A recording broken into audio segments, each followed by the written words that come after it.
नमस्ते। तो चलिए अपनी नींद को बेहतर ढंग से समझने की कोशिश करते हैं। अक्सर हम सोचते हैं कि नींद सिर्फ रात की बात है, पर असल में ये एक पूरा 24 घंटे का चक्र है जिसे हम विज्ञान की मदद से ऑप्टिमाइज कर सकते हैं। तो सवाल ये उठता है कि आखिर हमारी नींद और जागने के पीछे का साइंस क्या है? क्या चीज़ है जो इसे कंट्रोल करती है? ये एक ऐसा सवाल है जो हम सबके मन में कभी ना कभी आता है। और अच्छी बात यह है कि साइंस के पास इसके कुछ बहुत ही दिलचस्प जवाब हैं। चलिए पता लगाते हैं। पता है, हमारी नींद के पीछे ना दो बड़ी ताकतें काम करती हैं, एक केमिकल और एक घड़ी। जी हाँ, एक तरफ है केमिकल प्रेशर जो हमें सोने पर मजबूर करता है, और दूसरी तरफ हमारे शरीर की अपनी एक स्मार्ट क्लॉक। इन दोनों को समझना ही अच्छी नींद का असली राज है। इसको ऐसे समझिए, एक तरफ है एडेनोसिन नाम का एक केमिकल। हम जितनी देर जागते रहते हैं ये उतना ही बनता जाता है और हमें नींद की भूख लगने लगती है। दूसरी तरफ है हमारी सर्केडियन रिदम, यानी हमारी 24 घंटे की बायोलॉजिकल क्लॉक, जो शरीर को बताती है कि सोने का सही समय कब है। इन्हीं दोनों के बीच एक कांस्टेंट बैलेंसिंग एक्ट चलता रहता है। तो ये एडेनोसिन है क्या भला? सोचिए, ये एक थकान वाला केमिकल है जो दिन भर हमारे दिमाग में इकट्ठा होता रहता है। और हम जो कॉफ़ी पीते हैं वो क्या करती है? वो बड़ी चालाकी से उन पार्किंग स्पॉट्स पर कब्जा कर लेती है जहां एडेनोसिन को पार्क होना था। और नतीजा, हमारा दिमाग थकने के बावजूद भी एकदम फ्रेश फील करता है। कमाल है ना? अच्छा, तो अब जब हम इन दो ताकतों को समझ चुके हैं, तो चलिए बात करते हैं दिन के सबसे जरूरी हिस्से की, सुबह की। क्योंकि सुबह की पहली रोशनी ही आपकी रात की नींद के लिए एक तरह का काउंटडाउन टाइमर शुरू कर देती है। जैसा कि मशहूर न्यूरोबायोलॉजिस्ट एंड्रू ह्यूबरमैन कहते हैं, आप कब सोना चाहते हैं और कब जागना चाहते हैं, इसे कंट्रोल करने वाली सबसे ताकतवर चीज़ रोशनी है, और ख़ासतौर पर सूरज की रोशनी। ये एक बहुत ही सीधी लेकिन गहरी सच्चाई है। देखिए, सुबह की रोशनी का काम सिर्फ हमें जगाना नहीं है। ये हमारे शरीर में कॉर्टिसोल नाम के हार्मोन का एक हेल्दी स्पाइक लाती है, जो हमें अलर्ट बनाता है। और यही सुबह का सिग्नल ठीक 12 से 14 घंटे बाद शाम को नींद लाने वाले हार्मोन मेलेटोनिन को रिलीज करने के लिए एक टाइमर सेट कर देता है। मतलब जो सुबह होता है वही रात की कहानी लिखता है। लेकिन एक मिनट, यहां एक बहुत ही चौंकाने वाली बात है। पता है, खिड़की से धूप देखना बाहर खड़े होने के मुकाबले 50 गुना, जी हां, 50 टाइम्स कम असरदार है। ये कोई छोटा मोटा फर्क नहीं है, ये बहुत बड़ा अंतर है। तो करना क्या है? बहुत ही सिंपल है। जागने के पहले घंटे के अंदर बस 2 से 10 मिनट के लिए बाहर निकलना है। सनग्लासेस की कोई ज़रूरत नहीं। और हाँ, अगर आसमान में बादल भी हों तो भी घबराना नहीं है। वो रोशनी भी अपना काम करने के लिए काफ़ी है।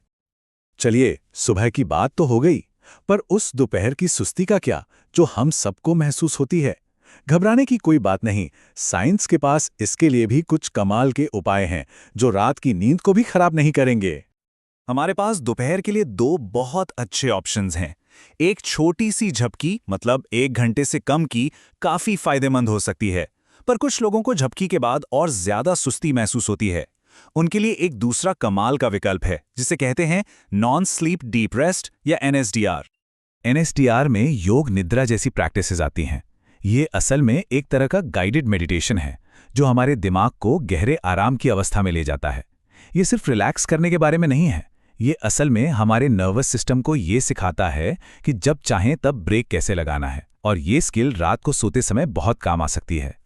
चलिए, अब दिन के आखिरी हिस्से यानी शाम की तरफ बढ़ते हैं।